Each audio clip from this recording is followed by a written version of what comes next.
Sir आजच्या सुनावणीमध्ये नक्की काय झालं, ज्या प्रकारे सुनील प्रभू यांना प्रश्न विचारले गेले, काय वाटतं वेळ काढूपणा केला जातो? आजच्या सुनावणीमध्ये सुनील प्रभू यांनी जे काही ॲफिडेविट्स दिली होती त्याच्यावरती उलट तपासणी सुरू झालेली आहे. या सुनील प्रभूंच्या ॲफिडेविट्सवरती त्यांना सुनील प्रभूंना प्रश्न विचारले गेले, त्याच्यावरची उत्तरं त्यांनी योग्य पद्धतीने दिलेली आहे. परंतु सुनील प्रभूंनी सुरुवातीला सांगितलं होतं की मी मराठीत उत्तरं देईन, कारण इंग्रजीमध्ये जे टाईप झालेलं आहे त्याच्यातले काही शब्द जर मला माझ्या नजरेतनं सुटले किंवा त्याचा अर्थ मला जर नीट लागला नाही, म्हणून माझं म्हणणं मराठीत ऐकून घ्यावं.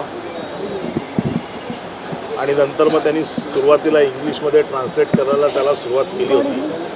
परंतु असं लक्षात आलं की सुनील प्रभू जे मराठीत सांगतायत ते तसंच्या तसं पूर्ण इंग्रजीमध्ये जात नाही आहे.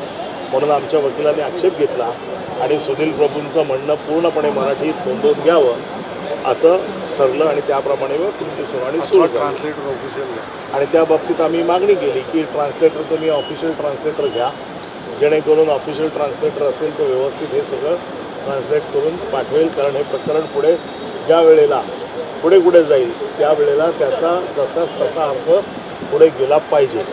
या सुनावणीच्या दरम्यान सुनील प्रभू यांनी जे सांगितलं की माझा संविधानावरती विश्वास आहे, बाबासाहेब आंबेडकरांनी जे संविधान दिलं आहे त्याच्या वतीने त्याचा आदर राखून मी हे सगळं बोलतो आहे. आणि फक्त बाबासाहेब आंबेडकरांच्या संविधानाचा उल्लेख त्यांनी त्याच्यात टाळला. त्यावर आमच्या वकिलांनी ऑब्जेक्शन घेतलं की ज्या बाबासाहेबांनी संविधान लिहिलेलं आहे त्यांचाच जर उल्लेख टाळत असतील तर ते बरोबर नाही आहे. आणि मग तो उल्लेख टाकला गेला.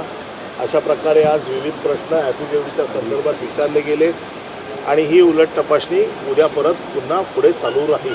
सुनावणीमध्ये जे प्रश्न उपस्थित केले गेले होते ते प्रश्न निरर्थक आणि काही उपयुक्त नव्हते असं झालं का? बऱ्याच वेळेला प्रश्नांची उपयुक्तता नव्हती असं आम्हाला वाटतंय. वेळ काढूपणा त्याच्यातल्या त्यात केला जातोय असं आम्हाला वाटल्यामुळे आमच्या वकिलांनी त्याच्यावर आक्षेप घेतला. परंतु कितीही जरी त्यांनी वेळ काढला तरी त्यांना 31 तारखेच्या आतमध्ये हे जजमेंट द्यायचंच आहे. त्यामुळे आमच्याकडनं जे सुनील प्रभूंचा जो विटनेस आज आम्ही दिलेला आहे त्याची उलट तपासणी लवकरात लवकर संपली पाहिजे. त्याचं कारण असं आहे की अजूनही त्यांच्या बाजूने काही विटनेसेस असतील आणि ते देखील वेळ काढूपणाचं धोरण स्वीकारतील आणि मग ऐनवेळी जाऊन कोर्टात सांगतील की आमची सुनावणी संपलेली नाही, आम्हाला अजून वेळ वाढवून द्या, अशी मागणी करण्याची शक्यता नाकारता येत नाही. म्हणून आमच्याकडनं आम्ही प्रयत्न करतोय की कमीत कमी वेळेमध्ये हे प्रकरण संपलं पाहिजे. जणांची साक्ष होणार आहे. हे आमच्याकडनं तर आम्ही सुनील प्रभू आणि आमचे एक कर्मचारी त्यांचंच नाव दिलेलं आहे. त्यांच्याकडनं अजून लिस्ट यायची आहे, ती आल्यावरती कळेल. आपण त्याप्रमाणे बोलत्या वेळेला आपण पाहिलं असेल तर एकच प्रश्न 3 वेळा विचारला जात होता. सुनील प्रभू यांचं उत्तर सेम होतं, मात्र प्रश्न वारंवार विचारला जात. याचाच अर्थ आपण जे निरीक्षण करतात वरती बसून ते योग्य आहे. वेळ काढूपणाचं धोरण स्वीकारलं जाऊ शकतं हे आपल्याच नजरेस आलेलं आहे.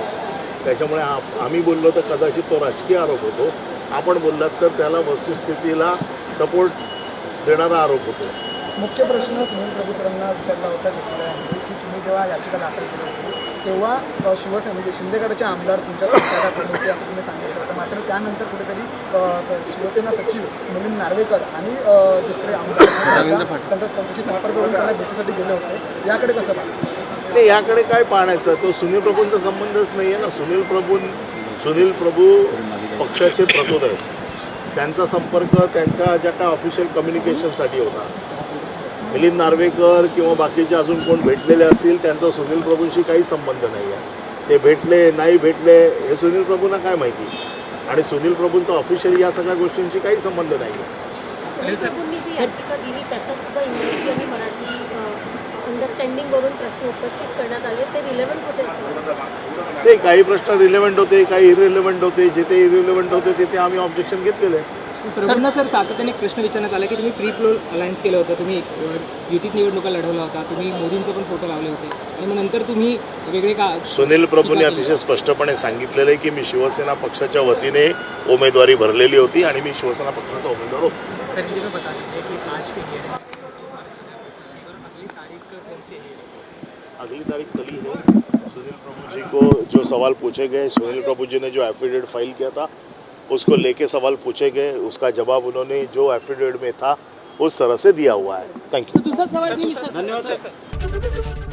एबीपी माझा, उघडा डोळे बघा नीट.